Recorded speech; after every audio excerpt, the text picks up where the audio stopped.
Hello everyone, dear students, आज हम नया टॉपिक स्टार्ट करने जा रहे हैं जिसका नाम है कलर कोड फॉर रेजिस्टर्स। ये एक छोटे से न्यूमेरिकल इसके ऊपर आता है और वो बहुत इजी होता है करने में और इम्पॉर्टेंट भी रहता है। Colour code for resistors, resistance को कई बार हम रेजिस्टर्स भी बोलते हैं। एक colour code is use to indicate the resistance value of carbon resistance and its percentage accuracy. यानी करंट को कंट्रोल करने के लिए हम किसका इस्तेमाल करते हैं? रेजिस्टेंस का। जैसे करंट को ज़्यादा या कम करना है तो उसको कैसे करेंगे, कम या ज़्यादा? रेजिस्टेंस का इस्तेमाल करके। रेजिस्टेंस क्योंकि क्या करता है? करंट को रोकता है। जब हमें करंट ज़्यादा करना हो तो हम रेजिस्टेंस को कम कर देंगे, और अगर करंट को कम करना हो तो रेजिस्टेंस को बढ़ा देंगे। अब उसके लिए हमें कितना बढ़ाने कितना घटाने के लिए कितनी वैल्यू की रेजिस्टेंस की ज़रूरत पड़ती है वो भी देखनी पड़ेगी।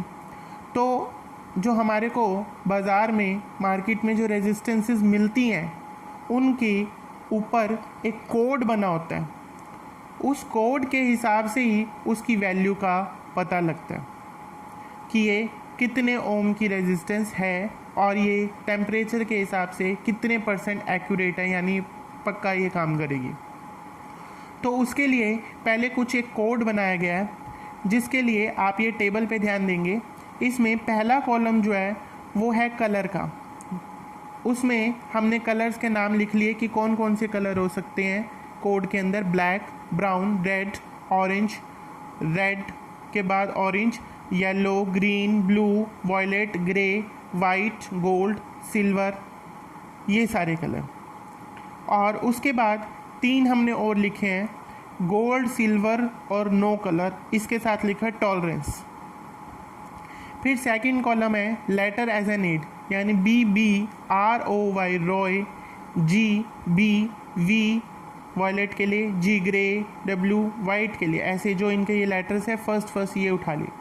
उसके बाद एक नंबरिंग शुरू करनी है 0 से लेके 9 तक, यानी टोटल ये कितने कलर हो गए? 10। 0 से लेके 1 ब्राउन के लिए, 2 रेड के लिए, 3 ऑरेंज के लिए, 4 येलो के लिए, 5 ग्रीन के लिए, 6 ब्लू के लिए, 7 वॉयलेट के लिए, 8 ग्रे के लिए और 9 वाइट के लिए। अब इसके साथ एक मल्टीप्लायर, जितना ये नंबर है उतनी 10 की पावर, यानी ब्लैक के लिए मल्टीप्लायर, ब्लैक के लिए जो ये मल्टीप्लायर होगा वो कितना होगा? 10 की पावर 0। ब्राउन के लिए 10 raise to the power 1, red के लिए 10 raise to the power 2, orange के लिए 10 रेज़ टू द पावर 3, ऐसे ही चलते चलते ग्रे के लिए 10 रेज़ टू द पावर 8, और उसके बाद गोल्ड के लिए -1, सिल्वर के लिए -2, ठीक है। और ये टॉलरेंस दिया हुआ है, गोल्ड का अगर टॉलरेंस होगा तो +5%, सिल्वर का ±10%, और अगर चौथा बैंड नहीं होगा तो 20%।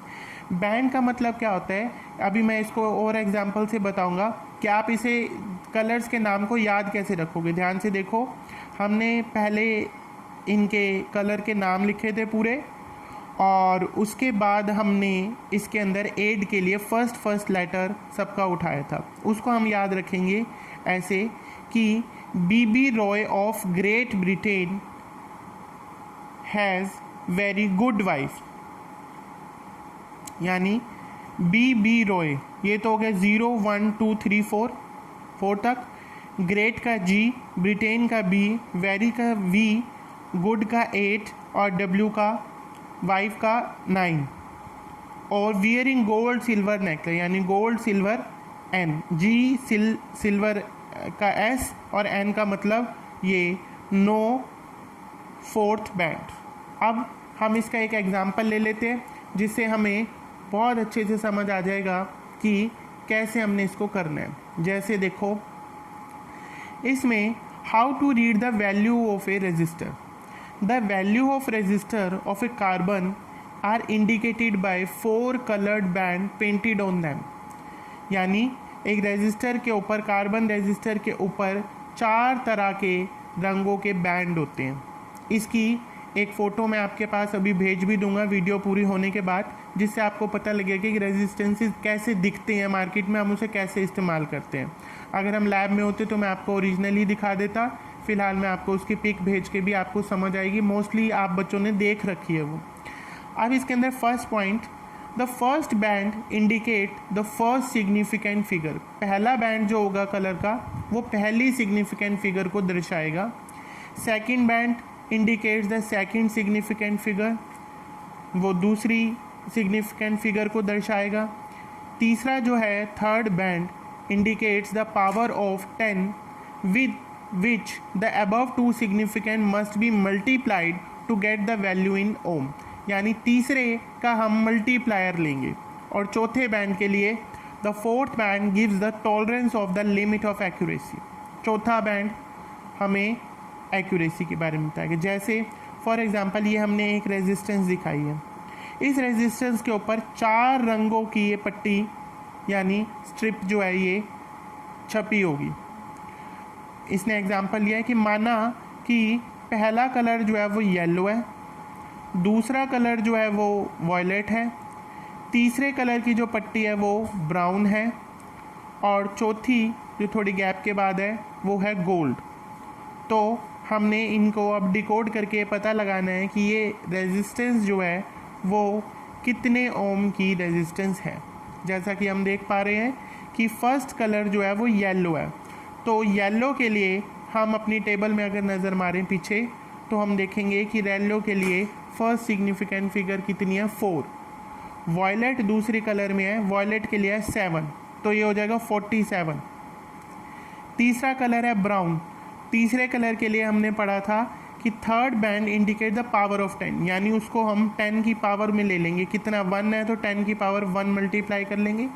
और प्लस चौथा बैंड जो है वो है हमारे पास गोल्ड, यानी गोल्ड के लिए हम टॉलरेंस का इस्तेमाल करेंगे, यानी +-5। तो इसकी कंप्लीट वैल्यू जो हो जाएगी वो हो जाएगी ये 47 × 10 की पावर 1, यानी हम इसे 470 भी लिख सकते हैं। 470 ओम ±5%, यानी टेम्परेचर की वजह से ये 470 ओम से ±5% ये करंट को ज़्यादा या कम अपने आप कर सकती है, इसमें एरर रहता ही है। अब देखो इसके बाद एक और सेकंड एग्जांपल है कि what will be the band of colours in sequence of carbon resistor if its resistance is 0.2 ohm ±10। अब हमें रेजिस्टेंस दी गई है, अब हमें बैंड के कलर का पता खुद लगाना है, मतलब उल्टा दिया हुआ है। तो सबसे पहले हमने इसको स्टैंडर्ड फॉर्म में लिखना है। 0.2 का मतलब होता है 2 × 10 की पावर -1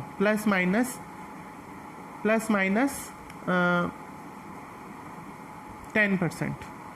तो पहला 0 है, दूसरी डिजिट 2। 0 किसके लिए होता है? ब्लैक के लिए। 2 किसके लिए होता है? रेड के लिए।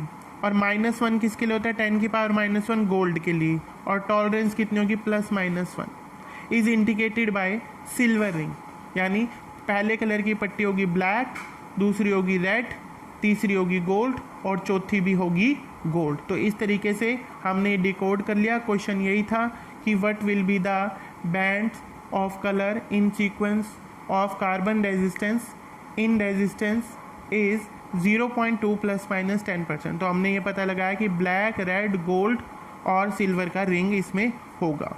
एक और example, what is the resistance on which the colour rings is sequence black, brown, black, gold. Black, brown, black, gold. तो इस ब्लैक के लिए क्या आएगा? 0, ब्राउन के लिए 1, फिर ब्लैक 10 की पावर 0, तीसरे का मल्टीप्लायर यूज़ करना है और चौथे नंबर का जो होगा उसका टॉलरेंस यानी +-5। तो ये 1 × 10 की पावर 0 भी 1 होती है, पूरा ही क्या आ गया ब्रैकेट सॉल्व होकर 1 ओम +-5%। तो इस तरीके से हम ये कलर कोड के हिसाब से रेजिस्टेंस की वैल्यू निकाल सकते हैं, या रेजिस्टेंस की वैल्यू दे रखी है तो हम ये पता लगा सकते हैं कि रेजिस्टेंस के ऊपर कौन से कलर के बैंड मिलेंगे। उसके बाद है एक ये इम्पॉर्टेंट, कई बारी ध्यान रखने में या MCQ में भी पूछा जा सकता है कि हम एलॉयज़ का यूज़ करते हैं कॉन्स्टेंटन और मैग्नीनियम। ये बहुत कॉमनली यूज़ होते हैं, हीटिंग डिवाइसेस में भी यूज़ होते हैं। इसकी कॉम्पोजिशन क्या है, यानी किस किस चीज़ से बने होते हैं। तो पहला हम देख पा रहे हैं जैसे कॉन्स्टेंटन में 60% तो कॉपर होता है और 40% उसमें निकल होता है। उसको हम मिलाते हैं तो हमें कॉन्स्टेंटन का एलॉय मिलता है। इसी तरीके से मैग्नीनियम में भी क्या होता है, कॉपर और निकल तो होते ही होते हैं, साथ में मैग्नीनियम और होता है। तो कॉपर होता है इसमें 84% तांबा, मैग्नीज इसमें होता है 12% और निकल होता है इसमें 4%। तो ये आपको याद रखने हैं, ये न्यूमेरिकल्स में इस्तेमाल हो सकता है। तो आप आज कलर कोड को अच्छे से पढ़ेंगे और कोई भी प्रॉब्लम आती है तो आप मुझे फ़ोन करके या मैसेज करके पूछ सकते हैं। Thank you.